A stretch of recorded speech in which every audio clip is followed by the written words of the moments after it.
Cocaine कैसे मिलती थी, नेटवर्क में कौन कौन शामिल, अनमोल पिंकी ने सब उगल दिया। कोकेन सप्लाई करने वाली मुलजिमा अनमोल उर्फ पिंकी की मुकम्मल तहकीकाती रिपोर्ट सामने आ गई है, जिसमें मनशियात की स्मगलिंग, पुलिस अफसरान से ताल्लुकात और नेटवर्क चलाने के हवाले से होशरबा इंकशाफात किए गए।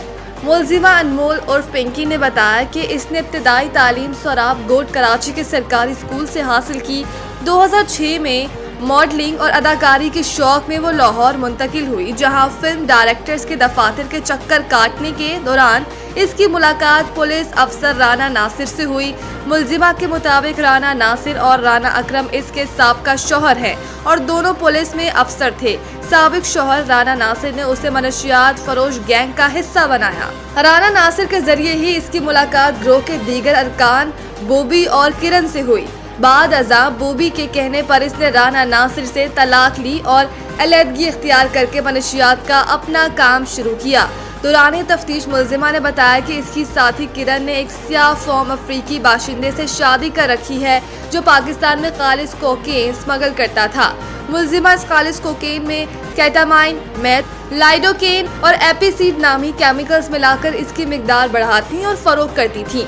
मुलजिमा ने इंकशाफ किया कि 2024 में उसे CIA लाहौर ने गिरफ्तार किया था। ताहम इसने इल्जाम लगाया कि CIA लाहौर ने उसे छोड़ने के एवज 2 गाड़ियां और 50 लाख रुपए बतौर रिश्वत वसूल किए।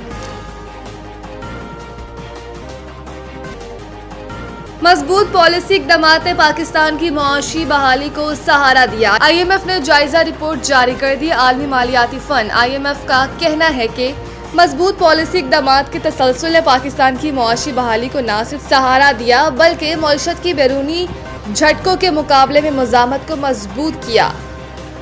IMF ने पाकिस्तान के लिए तौसी फंड सहूलत के तहत तीसरी जायजे और लचक और पायदारी सहूलत के दूसरे जायजे की रिपोर्ट जारी कर दी। IMF रिपोर्ट में कहा गया कि माली साल 2026 की पहली छमाही में GDP की नमू में तेजी आई, महंगाई काबू में रही, करंट अकाउंट मजमूई तौर पर मुतवाज़िन रहा, ज़र मुबादला के ज़खायर की बहाली साबका अंदाजों से बेहतर रही। रिपोर्ट के मुताबिक मजबूत पॉलिसी इक़दामात के तसलसल ने पाकिस्तान की मुआशी बहाली को सहारा दिया है और मईशत की बैरूनी झटकों के मुकाबले में मज़ामत को मजबूत किया।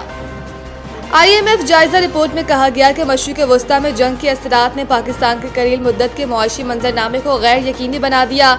ये वाज़ेह नहीं कि पाकिस्तान के मईशत के हालात किस सिमत जाएंगे। बुनियादी मंजरनामे के तहत खदशा है कि ये जंग महंगाई पर दबाव डालेगी। रिपोर्ट के मुताबिक खदशा है कि जंग मुआशी नमू और अदायगियों के तवाज़ुन को मुतासर करेगी। जंग के मजमूई असरात महदूद रहने की तवक्को, ताहम मनफी खतरात बहुत ज़्यादा हैं।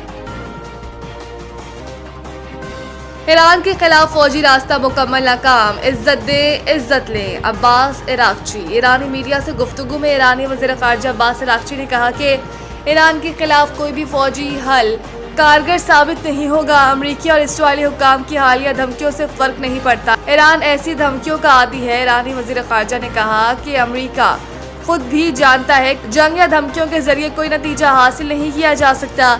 ईरान के खिलाफ फौजी रास्ता मुकम्मल तौर पर नाकाम होगा। ईरान हर किस्म की धमकियों के मुकाबले में मजबूती से खड़ा रहेगा। उन्होंने कहा कि ईरान किसी भी दबाव के सामने झुकने वाला नहीं है। ईरान से इज्जत और एहतराम से बात की जाएगी तो ईरान भी इज्जत देगा। ख्याल रहे कि ईरान के वज़ीर ख़ारिजा अब्बास इराक्ची ने ब्रिक्स ममालिक के इजलास में कहा कि अमरीकी गुंडागर्दी को तारीख के कूड़ेदान में फेंकने का वक्त आ गया है। ब्रिक्स ममालिक ईरान पर अमरीका और इसराइली हमलों की खुलकर मज़म्मत करें। अमरीका और इसराइल ने बैनुल अक़वामी क़वानीन की खिलाफ वर्जी की है। हदीका किरानी को फ़न मौसीकी में नुमाया खिदमात पर सितारा इम्तियाज़ से नवाजा गया। गवर्नर हाउस लाहौर में बुध के रोज़ सिविल अवार्ड्स की तकसीम एजाज़ात की पुरवकार तकरीब हुई, जिसमें गवर्नर पंजाब सरदार सलीम हैदर ने सदर पाकिस्तान की जानिब से मारूफ पाकिस्तानी गुलकारा हदीका गयानी को फ़न मौसीकी में नुमाया खिदमात के एतराफ़ में सितारा इम्तियाज़ से नवाजा। अपने इंस्टाग्राम अकाउंट पर गवर्नर से सितारा इम्तियाज़ मिलने की वीडियो और सितारा इम्तियाज़ के साथ अपनी तस्वीर शेयर करते हुए हदीका किरानी ने लिखा कि मुझे कल सितारा इम्तियाज़ हासिल होने पर बेहद फ़ख्र, खुशी और आजिज़ी महसूस हो रही है। ये मेरे लिए अब भी नाकाबिले यकीन है कि तमगा इम्तियाज़ मिलने के 20 साल बाद मुझे ये एजाज़ हासिल हुआ। हदीका किरानी ने कहा था कि मैं ये एजाज़ अपने बेटे, अपने सामीन चाहने वालों, खानदान और इन तमाम लोगों के नाम करती हूँ जो बरसों से इस सफर का हिस्सा रहे हैं। मैं दिल की गहराइयों से शुक्रगुजार हूँ कि आप सबके साथ ये सफर आज भी जारी है। हदीका कियानी ने बताया कि ये खूबसूरत इत्तेफाक है कि इस बार भी मैंने सुर्ख लिबास ही पहना था और 20 साल कबल भी तमगा इम्तियाज मिलते वक्त भी मैंने सुर्ख रंग का लिबास पहन रखा था। नए सेंट्रल कॉन्ट्रैक्ट में बड़े पैमाने पर रद्द-ओ-बदल का इम्कान। ज़राए के मुताबिक पाकिस्तान क्रिकेट बोर्ड पीसीबी के chairman Mohsin Naqvi financial model के हवाले से फैसला करेंगे। नए साल के कॉन्ट्रैक्ट्स में बड़े पैमाने पर रद्द-ओ-बदल का इम्कान है। साबिक चेयरमैन पीसीबी ज़का अशरफ के दौर में 2023 में 3 बरसों के लिए फाइनेंशियल मॉडल मुतारिफ करवाया गया था, जिसे मौजूदा चेयरमैन पीसीबी मोहसिन नकवी के दौर में तब्दील नहीं किया गया, लेकिन फिटनेस और परफॉर्मेंस की बुनियाद पर खिलाड़ियों की कैटेगरीज में रद्द-ओ-बदल किया जाता रहा।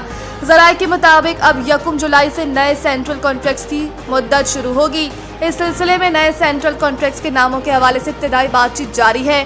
गुज़िश्ता बरस 30 क्रिकेटर्स को सेंट्रल कॉन्ट्रैक्ट दिया गया था। पहली मर्तबा एक कैटेगरी में कोई क्रिकेटर्स शामिल नहीं थे। ज़राए का कहना है कि नए सेंट्रल कॉन्ट्रैक्ट में बड़े पैमाने पर रद्द-ओ-बदल होगा। सेंट्रल कॉन्ट्रैक्ट में मौजूद कई क्रिकेटर्स की कैटेगरीज में तनाज़ुली और तरक्की होगी।